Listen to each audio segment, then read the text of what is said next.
Well, good evening, Central Texas. Thanks for joining us on our live stream once again. Wanted to give you a quick update on what we're expecting for this weekend. Like we've kind of been saying throughout this entire event, these kind of changes are going to come rapidly. We're talking every couple of hours, we're going to see our data kind of get updated. So because of that, whenever we're dealing with winter weather, we want to keep you updated as often as we can to make sure that you are kept informed of the latest changes. So here in the 8 o'clock hour, this is what we're looking at. Again, our weather impact alert timing has not changed. It's still going to be late Friday through Monday morning. Now, I guess one change we did make earlier today was we did add Monday because temperatures are going to be very cold. It shouldn't still be, icy. We shouldn't be still seeing freezing rain falling from the sky, but it's going to be so cold Monday morning that you're definitely going to need to be aware of that. So item number one on our impact list is, of course, the possibility for that wintry precipitation, looking mainly at freezing rain at this point. And then item number two, although equally as important, very cold temperatures. That is very likely, especially in the morning hours as we head through Sunday and into Monday morning. Your need, of course, is to continue to pay attention to those forecast changes. Make sure you got the winter clothes prepared for this weekend. Maybe make sure you're limiting travel. Might be a good weekend to stay indoors and keep that heater going as we head through Saturday and Sunday. And of course, remember the 4 Ps. It's very important. Again, we've had some cold snaps over the course of the winter that have, been in the 20s and 30s. And again, we kind of say make sure everybody makes it inside, but this time around, we're talking actual dangerous cold. We're talking temperatures that could fall into the single digits, wind chill values that could be around 0, even a little bit below. So because of that, make sure that your outdoor faucets are covered. We're leaving a drip in the sinks this weekend to keep the water moving throughout the pipes. Of course, make sure your plants and your pets make it inside. And, make sure they stay that way throughout the course of the weekend. Those potty trips to the backyard can't take more than a couple of minutes at this point because it is going to be very cold all weekend long. I wanted to talk about this. So our situation this weekend in terms of whether we see rain, freezing rain, sleet, or snow is so dependent on just a couple of degrees in terms of your temperature. And it's not just across the ground, it's vertically through the atmosphere. We have to think vertically sometimes. So when we have these situations, it's very, very cold aloft, up where the clouds are. So the precipitation falls out of the clouds as snow. It's at that point, whatever it hits in that vertical column of air is going to determine how it hits the ground. So it falls out of the cloud of snow. If everything from the rest, from here down all the way to the ground is above freezing, it's going to fall as rain. It's going to melt. It's never going to refreeze. Freezing rain is quite possibly the most dangerous thing that we have to deal with because what happens is it falls as liquid rain and then freezes on contact with the ground. That creates basically a skating rink across area roadways. It also adds a ton of weight to power lines and branches. So how does it form? Well, it falls again out of the cloud as snow. Again, plenty cold up where the clouds are, but then it falls through this very deep layer of warm air in the atmosphere that melts it and keeps it melted till it gets very close to the ground. And then we get those temperatures, we get that cold front, we get these what we call shallow cold fronts. So it only goes up a couple thousand feet. You have this very thin layer of freezing air. So what happens is it falls as rain, hits the ground, freezes on contact, and creates a sheet of ice. So freezing rain, by far the most dangerous. Sleet, again, we don't want to drive through sleet, but it is a little bit better in the regard that it's going to fall as ice. It goes through a thin layer of warm air. So that's the big difference. Thick layer of warm air, thin layer of warm air. That's the big difference. It refreezes before it hits the ground. Kind of bounces when it does so. It's kind of like hail. It'll pile up. But then it melts, and then it freezes, and then you still have the same problem. So sleet, a little bit less dangerous, but still not something you want to be out in. In order for us to get snow, it takes a lot of elements to come together correctly for us to get snow. It has to be an entire column of air vertically through the atmosphere that is all below freezing in order for that snow to stay as snow. So that's why we don't get a lot of snow here. We get a lot more ice because we typically have, again, these layers of warm air in the atmosphere. So because of that, snow pretty unlikely. It's going to be a question of do we get freezing rain or do we get sleet mostly? So that is kind of the big question. So the other questions that we still have to answer are these. When is it going to start? How long is it going to last? Those we kind of got to wait till the next couple of days to really pinpoint good timing on this storm.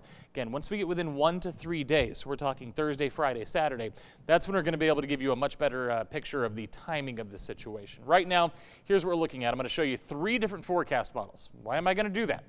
I'm going to do that because I want to tell you and show you how much uncertainty there still is, how wildly different some of these models are at this point. So The first one I'm going to show you, take a look at what happens. Rain throughout the day on Friday. We get into Saturday morning, the freezing line still up around I-20, up around the Red River. That's 4:55 a.m. Put this back in motion. We get towards mid-morning, closer to the noon hour on Saturday. It's still rain, according to this forecast model. Freezing line still up around I-20. Put this back in motion. Freezing rain does start to move into central Texas now as we get into Saturday evening, Saturday night. If this is the case, there is going to be a long lag period where our roads may not necessarily be below freezing yet. So because of that, we're going to see those road conditions start to deteriorate really in the nighttime hours on Saturday and then through the overnight into Sunday morning. By the time we get to Sunday morning, this particular forecast model has everything out of here east of I-35 by the time you wake up on Sunday morning. Good news, bad news. The good news is, yeah, it gets everything out of here. Bad news is we are still below freezing, so anything that's on the ground isn't going to melt. It's not going to go away, so it's still going to be with us as we head into Sunday. Everything's gone. A little bit of sunshine could go a long way towards maybe getting us some radiant heat, but as far as the actual air temperature, still going to be below freezing, so we're still going to have problems throughout the day on Sunday. As we get into Sunday evening, things warm up on us just a little bit, especially down south of here, down towards Austin, where we could actually get above freezing, according to this forecast model. So that is our most conservative forecast model. I know what you're thinking. You see that, you say, oh, that's conservative. Well, we still get freezing rain. That's right. All of our forecast models at this point are in pretty good agreement. We're going to get that freezing rain, that potential for sleet. Want to show you forecast model number 2, though, because this one is much more aggressive. I'm going to tell you, forecast model number 1 is typically our more consistent model. I'm hoping that continues to be the case because that is best case scenario. This particular model is much more aggressive, much more worst case scenario. Take a look here as we get into Saturday morning. It brings the freezing line in already by the time we get to about 8 o'clock, and that's going to keep freezing rain in the area throughout the entire day. So we could see road conditions deteriorating possibly as early as noon, 1, 2 o'clock.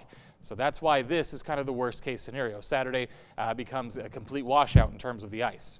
That stays with us basically until we get to Sunday morning, and then it starts to transition to snow just a little bit in some of our northwestern counties, and then finally everything moves out by the time we get to Sunday evening. So this particular forecast model starts the freezing rain earlier and keeps it with us longer. That would lead to higher totals of ice on the ground. I don't think that's going to be the case. I don't think we're still seeing precipitation by 6 o'clock Sunday evening. I think we're a little bit closer to that first model, but as it so often is, I think the truth is probably somewhere in the middle. So here's what we're going to show you now. We are now close enough to this event that some of our short-range, high-resolution models are starting to pick up on some of this information. Now, it's only going to get us through noon Saturday, so it's not going to do us a whole lot of good here. But this is an exercise in just showing you that we are getting closer to the event. We are starting to be able to pinpoint just a little bit better. So why are short-range models better? Because they have higher resolution. In other words, you can see each individual storms. The last two models I showed you were big blobs of information, right?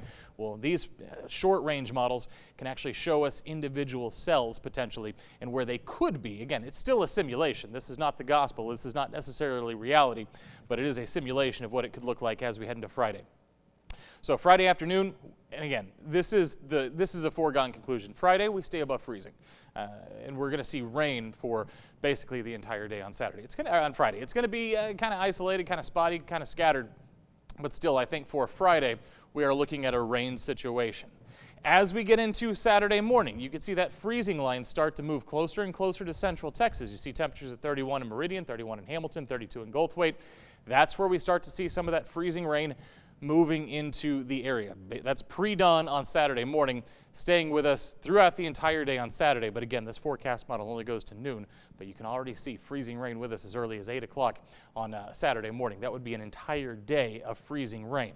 Again, it's going to take the ground a bit of time to really start showing signs of that wear and tear. But again, when you have freezing rain basically falling for the entire day on Saturday, you are going to have travel concerns on Saturday, and you're going to have travel concerns on Sunday as well. So, in our opinion, how much ice are we talking? Well, we're talking 1/4 of an inch.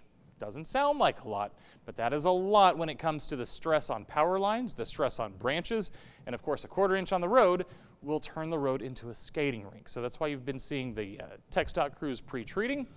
May not be a cure-all, though. There could still be some slick spots out on the road, even with that brine solution. It's not going to cure everything.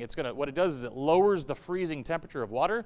But when you see some of the temperatures that we're going to be dealing with this weekend, doesn't really matter. It's going to be still plenty cold enough to make that water freeze on the road. So let's talk about that aspect of it too.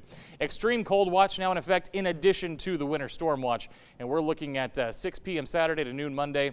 Wind chill values in the single digits close to 0 as you wake up on Sunday morning. Take a look at this. 3, 4, 5, 6, 7, 8, 9 degrees. That's what it's going to feel like on Sunday morning. And then we fast forward to Monday. Could be even colder than that. We're looking at anywhere from 0 to the sub-zero temperatures as you head north of Waco. South of Waco, single digits. So very, very cold, dangerously cold Monday morning. So we're dealing with some very, very cold weather here as we head through the weekend, in addition to that potential for ice. So with all of this in mind, you're going to want to stay indoors this weekend. That's all there is to it. And by the time we get to Monday morning, if you have to go to work, if schools decide that they're going to hold classes on Monday, basically every layer that you can find, put it on, because it is going to be, again, feeling like it's below 0 in some spots across central Texas. In terms of your 7-day forecast, when do we break out of all this? Well, again, we stay below freezing basically all weekend long. Monday morning, some of us, I'm looking at Waco, Temple, Killeen, those areas, could rise above freezing Monday afternoon. Again, we're only shooting for about 36, so we're going to rise above freezing briefly in the afternoon. That'll give a lot of what's on the ground a chance to melt and evaporate. That's the good news. But then we're very cold again Tuesday morning and only up to about 40 on Tuesday. So with that in mind, we still have some very cold weather even once we get past this weekend, which of course is going to be the worst of it. It's still going to be plenty cold Monday and Tuesday before things finally start to moderate just a little bit by the middle of the week. So there's your 8 o'clock update. We're going to continue to monitor it and of course tune in for the latest. Again, these things can change every couple of hours, so you're going to want to keep up to date. We will have your next update coming up on 6 News at 10.